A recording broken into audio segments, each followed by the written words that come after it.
যারা জাতীয় সঙ্গীত পরিবর্তন করতে চাচ্ছে এরা কারা, কিভাবে এদের উত্থান এবং তাদের লক্ষ্য উদ্দেশ্য কি, এবং যারা এই জাতীয় সঙ্গীত চয়ন করেছিল অর্থাৎ পছন্দ করেছিল তারা কারা এবং কেন করেছিল এ বিষয়ে আমরা আজকে আলোচনা করব। ভিডিওটি শেষ পর্যন্ত দেখবেন।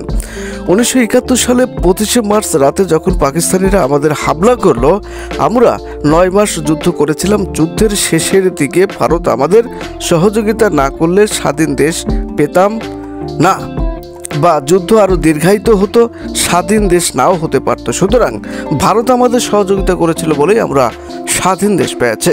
ঠিক তেমনি আজকে 2024 সালে ছাত্র জনতা জেগে না উঠলে স্বৈরাচার সরকারের পতন না হতো না, দেরি হতো অথবা নাও হতে পারত। আজকে যেমন ছাত্র জনতা বাংলাদেশের মানুষের কাছে প্রিয়, ঠিক তেমনি ওই সময় বাংলাদেশের মানুষের কাছে ভারত জনপ্রিয় ছিল। বর্তমান প্রজন্ম পাকিস্তানের বর্বরতা দেখে নাই, হাসিনার আমলে বর্বরতা দেখল।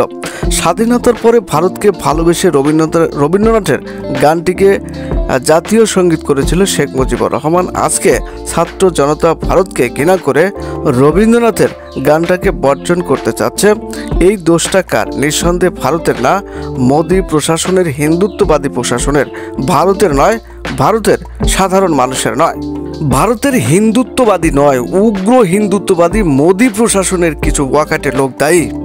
ভারত আমাদের বন্ধু দেশ, মোদী আমাদের বন্ধু হতে পারে না। ভারতের মোদী আমাদের শিক্ষা ব্যবস্থার উপর হস্তক্ষেপ করেছে। সুতরাং এদেশের তরুণ সমাজ অবশ্যই মোদী সরকারের ষড়যন্ত্রের জবাবে জাতীয় সঙ্গীত পরিবর্তন করতে পারে। তবে রবীন্দ্রনাথকে ঘৃণা করে নয়, তার গানকে ঘৃণা করে নয়, তার কবিতাকে ঘৃণা করে নয়, তার লেখাকে ঘৃণা করে নয়, মোদী প্রশাসনকে ঘৃণা করে ভারতকে কখনোই ঘৃণা করা যাবে না। ভারত আমাদের বন্ধু দেশ। তো সবাই বুঝতে পেরেছেন। সবাই ভালো থাকবেন। আল্লাহ হাফেজ।